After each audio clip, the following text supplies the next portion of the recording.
Magandang umaga po sa ating lahat. Yan, top overhaul Mitsubishi Adventure 4056 yung ating makina. At ang sasakyan na to ay kay Sir Jenny Inway. Shout out sa iyo, sir. At ito nga yung kalagayan ng kanyang cylinder head gasket. Yan, halos singaw na lahat yung kanyang piston, papuntang piston. Yan, pumuti yung mga naglamatan dyan sa cylinder head at manipis na rin yung cylinder head, pero kakayanin pa yan.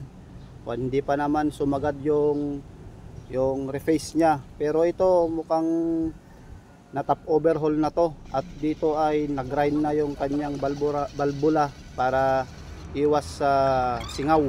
At yan ay nilagay na namin yung bagong cylinder head gasket at linagyan na ng shellac para walang singaw na papasok.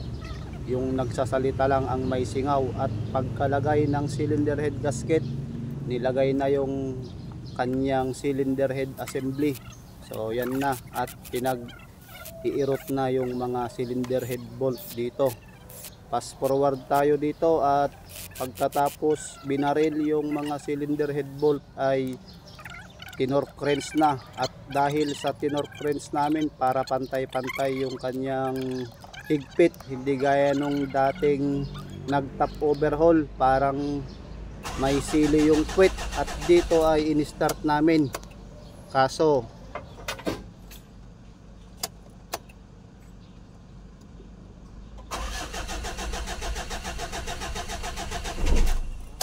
yun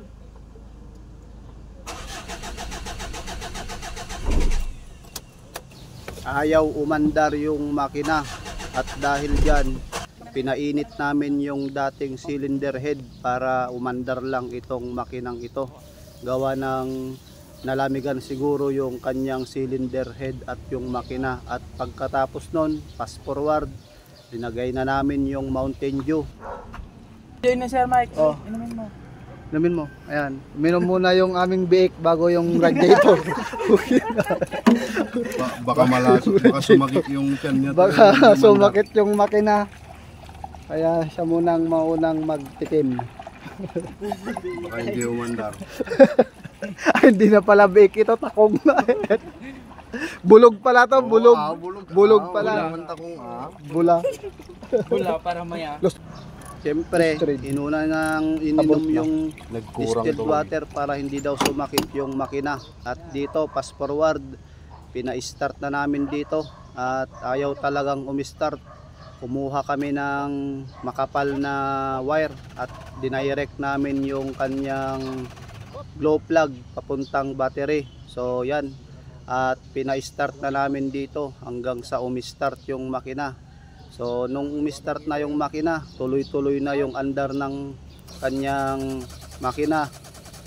Yan, aridundo lang ng aridundo dyan. Pero nagsawa, uminit yung makina at dito ay umandar na. So yan na, goods na yung top overhaul na ginawa namin dito sa pwesto. At yan na yung kalagayan niya.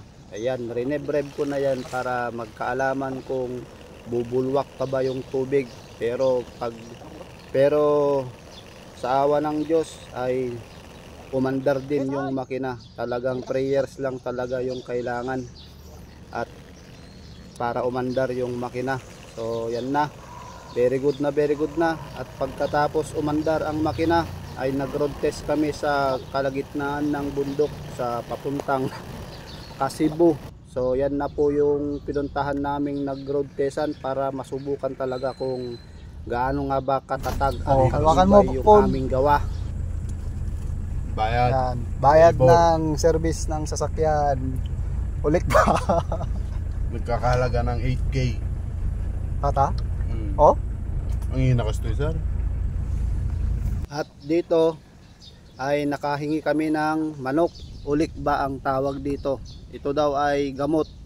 Gamot sa mga nagugutom na tao. At pagkatapos naming bumaba sa pinuntahan namin sa Kasibu, ay dumiretso na kami sa auto supply ni Sir Robert Fong para magbayad ng utang na aking inutang na mga pyesa. At dito pagkadating namin kila Sir Robertson Naka-record at na to? ito ang nangyari. Alright.